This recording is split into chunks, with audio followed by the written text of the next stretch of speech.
colocaram o ministro Zanin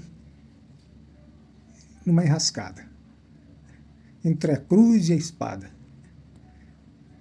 Colocaram ele agora para impedir que os bancos, né, brasileiros cumpram, né, foi feita uma liminar para que os bancos brasileiros não cumpram as decisões dos Estados Unidos, não deixem de prestar serviços ao ministro Alexandre de Moraes.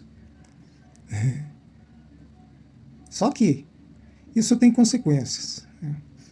Ele agora está entre defender a economia do Brasil, tá? Se os bancos não cumprirem as sanções dos Estados Unidos, os bancos também serão sancionados e proibidos de fazer transações nos Estados Unidos ou em dólar, ou usar os cartões com bandeira norte-americana, o que é a grande maioria dos cartões hoje usados no Brasil. Isso daria um desfalque enorme para os bancos.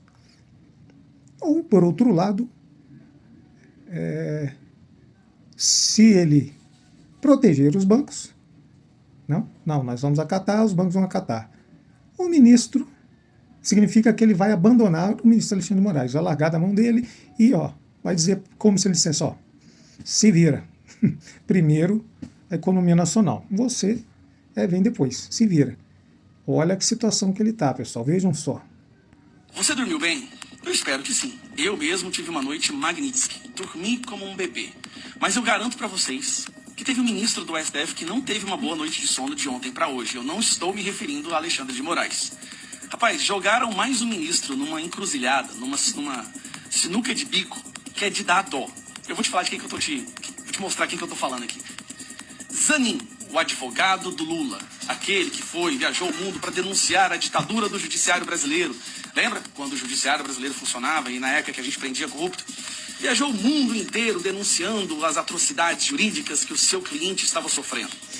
Zanin, que nunca foi juiz, foi colocado no STF pelo Lula. Pois bem, achou que a vida dele seria uma maravilha daí em diante, mas colocaram ele numa situação muito complicada. E eu vou te explicar por quê. Quando sai a lei Magnitsky, o que já funciona lá dentro, né? Quando o STF, ou quando o Alexandre de Moraes quer ser provocado, ele direciona o provocamento pedindo para que alguém do PT entre com alguma petição, alguma queixa-crime, porque daí ele assume aquilo e toca adiante. E sempre foi assim. Né? E a pessoa que ele usa para fazer isso, o porta-voz, para parecer que está seguindo um procedimento normal, é sempre esse aqui, Lindenberg Faria, que é o líder do PT na Câmara dos Deputados. Então, Lindenberg Faria, acatando ordens de cima, vai lá e aciona o STF para impedir bancos de aplicarem sanções a Moraes. Vamos lá, vou te explicar o que está acontecendo. Lindenberg Faria escreve uma peça lá, elabora um texto, aciona o STF pedindo uma liminar para impedir que bancos e empresas brasileiras sigam a lei Magnitsky, certo? Ou seja, continuem oferecendo serviços, contas bancárias para Alexandre de Moraes. Você entende a gravidade disso? Vamos lá. Só dele ter entrado, preste atenção, só dele ter entrado no STF com esse pedido já causou um alvoroço. Vou dar um exemplo para vocês. Isso aqui, as ações do Banco do Brasil caíram mais de 6%, isso aqui não foi nem o fim do dia, né? Mais de 6%. Por quê? Porque as pessoas sabem que se essa liminar sair do STF, se for aceita, os bancos poderão sofrer sanções também e ser proibidos de fazer transações com os Estados Unidos ou em dólar. Tá? Preste atenção nisso. Então causou um desespero na Bolsa de Ações, os bancos, as ações deles caíram vertiginosamente, pelo simples fato disso aqui ter acontecido. Aí caiu na mão de quem? Dele mesmo, do Zanin. Zanin assume pedido para blindar Moraes contra bloqueios bancários. Deputado do PT quer impedir efeitos da legislação norte-americana sobre conta do ministro do STF. O que quer dizer isso na prática? Coitado, cara, isso aí tá numa encruzilhada. Zanin foi colocado agora numa situação muito complicada. Se ele acata esse pedido, se ele aceita ou defere essa liminar, o que ele vai estar fazendo na prática? Ele vai estar colocando os bancos do Brasil em risco de serem sancionados também, as empresas brasileiras em risco. A Bolsa de Valores vai ter uma das quedas mais bruscas, mais absurdas da história do nosso país, mas ele estaria protegendo o seu amigo Alexandre de Moraes, certo? E se ele recusa? E se ele solta uma liminar falando que não?